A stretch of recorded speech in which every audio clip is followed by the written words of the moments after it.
इसने ये भी तय किया है कि अब हर साल हम नेताजी की जयंती यानी 23 जनवरी को पराक्रम दिवस के रूप में मनाया करेंगे। हमारे नेताजी भारत के पराक्रम की प्रतिमूर्ति भी है और प्रेरणा भी है। आज जब इस वर्ष देश अपनी आजादी के 75 वर्ष में प्रवेश करने वाला है, जब देश आत्मनिर्भर भारत के संकल्प के साथ आगे बढ़ रहा है, तब नेताजी का जीवन, उनका हर कार्य, उनका हर फैसला हम सभी के लिए बहुत बड़ी प्रेरणा है। उनके जैसे फौलादी इरादों वाले व्यक्तित्व के लिए असंभव कुछ भी नहीं था। उन्होंने विदेश में जाकर देश से बाहर रहने वाले भारतीयों की चेतना को झकझोरा।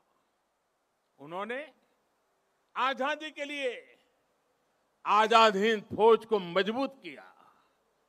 उन्होंने पूरे देश से हर जाति, पंथ, हर क्षेत्र के लोगों को देश का सैनिक बनाया।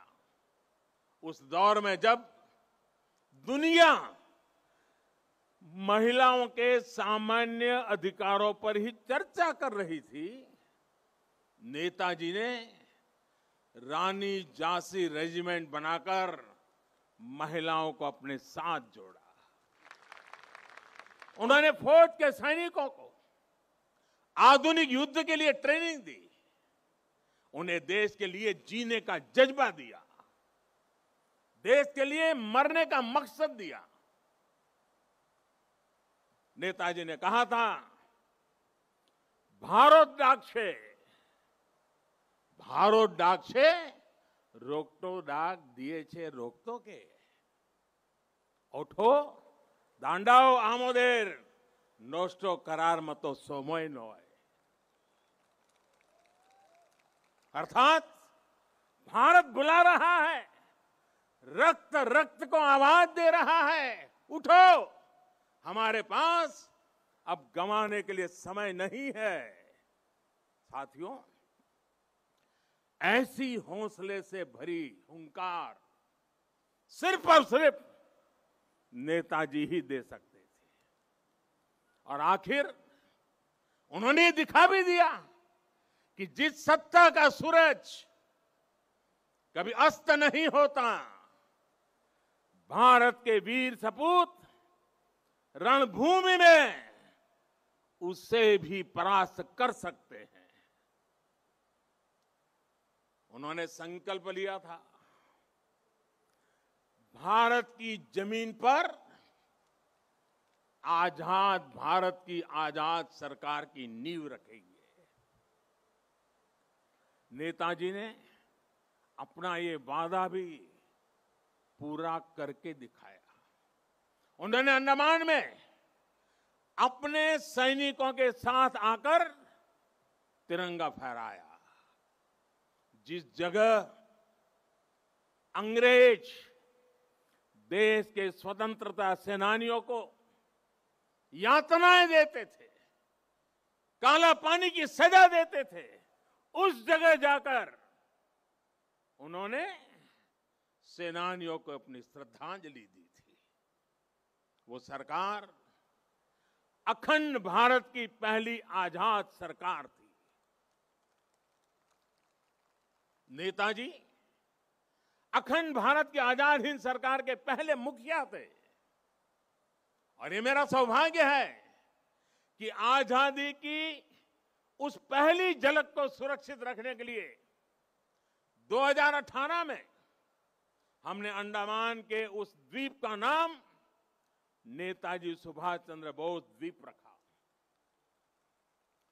देश की भावना को समझते हुए नेताजी से जुड़ी फाइलें भी हमारी सरकार ने सार्वजनिक की।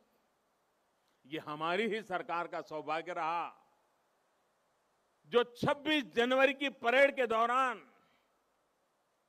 आईएनए वेटरन्स परेड में शामिल हुए थे। आज यहां इस कार्यक्रम में आजाद हिंद फौज में रहे देश के वीर बेटे और बेटी भी उपस्थित है। मैं आपको फिर से प्रणाम करता हूं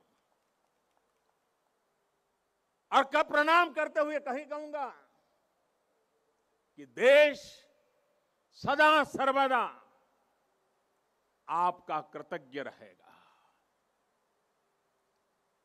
कृतज्ञ है और हमेशा रहेगा। साथियों, 2018 में ही देश ने आजाद हिंद सरकार के 75 साल को भी उतने ही धूमधाम से मनाया था। देश ने उसी साल सुभाष चंद्र बोस आपदा प्रबंधन पुरस्कार भी शुरू किए। नेताजी ने दिल्ली दूर नहीं का नारा देकर लाल किले पर झंडा फहराने का जो सपना देखा था, उनका वो सपना देश ने लाल किले पर झंडा फहराकर पूरा किया।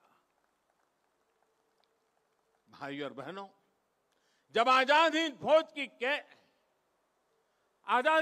कैप मैंने लाल किले पर झंडा फहराया था, उसे मैंने अपने सर पे लगाया था, उस वक्त मेरे मन मस्तिष्क में बहुत कुछ चल रहा था, बहुत से सवाल थे, बहुत सी बातें थी, एक अलग अनुभूति थी। मैं नेताजी के बारे में सोच रहा था, देशवासियों के बारे में सोच रहा था, वो किसके लिए जीवन भर इतना रिस्क उठाते रहे। जवाब यही है, हमारे और आपके लिए। वो कई दिनों तक आमरण अनशन किसके लिए करते रहे? आपके और हमारे लिए। वो महीनों तक किसके लिए जेल की कोठरी में सजा भुगतते रहे? आपके और हमारे लिए। कौन ऐसा होगा जिसके जीवन के पीछे इतनी बड़ी अंग्रेजी हुकूमत लगी हो, वो जान हथेली पर रखकर फरार हो जाए? हफ्तों तक वो काबुल की सड़कों पर अपना जीवन दांव पर लगाकर एक एम्बेसी से दूसरी से चक्कर काट लगाता रहे। किसके लिए? हमारे और आपके लिए। विश्व युद्ध के उस माहौल में देश के बीच पल पल बदलते देशों के बीच के रिश्ते, इसके बीच क्यों वो हर देश में जाकर भारत के लिए समर्थन मांग रहे थे, ताकि भारत आजाद हो सके, हम और आप आजाद भारत में सांस ले सके। हिंदुस्तान का एक एक व्यक्ति नेताजी सुभाष बाबू का ऋणी है। 130 करोड़ से ज्यादा भारतीयों के शरीर में बहती रक्त की एक एक बूंद नेताजी सुभाष की ऋणी है। ये ऋण हम कैसे चुकाएंगे? ये ऋण क्या हम कभी चुका भी पाएंगे?